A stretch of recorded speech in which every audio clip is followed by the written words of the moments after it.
Carta de Tibério a Pilatos. O que se segue é a resposta de César Augusto a Pôncio Pilatos, governador da província oriental. O próprio César acrescentou uma sentença de seu próprio punho e letra e enviou-a pelo mensageiro Raabe, ao qual confiou ainda 2.000 soldados.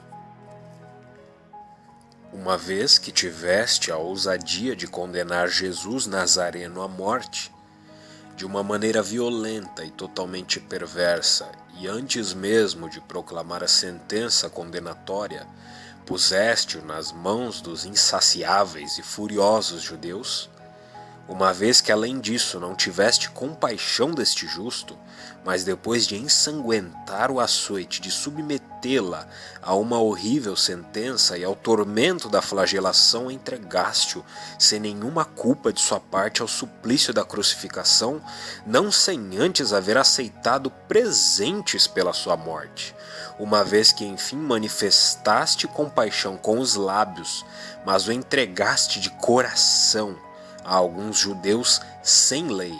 Por tudo isso, serás tu próprio conduzido à minha presença, carregado de correntes, para que apresentes tuas desculpas e prestes contas da vida que entregaste à morte, sem nenhum motivo.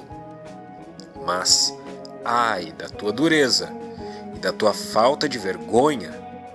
Desde que este fato chegou aos meus ouvidos, estou sofrendo na alma e sinto que minhas entranhas se espedaçam, pois veio a mim uma mulher que se dizia discípula dele, Maria Madalena, de quem afirma expulsou 7 demônios, e testemunhou que Jesus operou portentosas curas, fazendo com que cegos vissem, coxos pudessem andar, surdos pudessem ouvir, leprosos fossem limpos, e que todas estas curas aconteceram apenas com a sua palavra.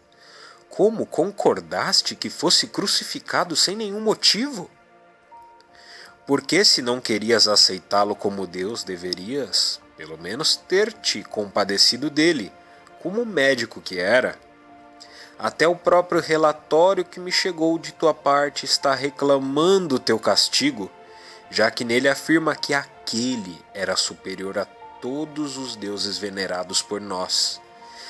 Que se passou para que o entregasses à morte?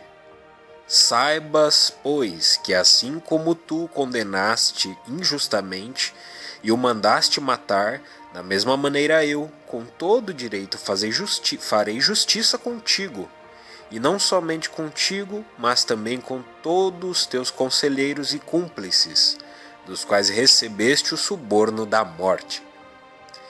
Então Tibério César entregou a carta ao emissário e juntamente com ela a sentença na qual ordenava por escrito que todo o povo dos judeus passasse pelo fio da espada e que Pilatos fosse trazido como réu até Roma, juntamente com os principais dentre os judeus, aqueles que à época eram governadores, Arquelau, filho do odiadíssimo Herodes, e seu cúmplice Filipo, o pontífice Caifás, e Anás, seu sogro, e todos os demais judeus responsáveis.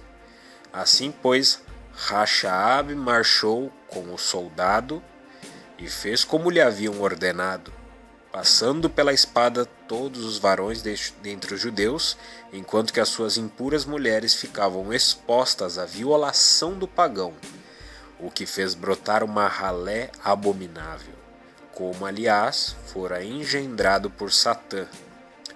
Depois o emissário cuidou de Pilatos, de Arquelau e Filipo, de Anás e Caifás, e de todos os responsáveis dentre os judeus, e carregando-os de correntes, pôs-se com eles a caminho de Roma.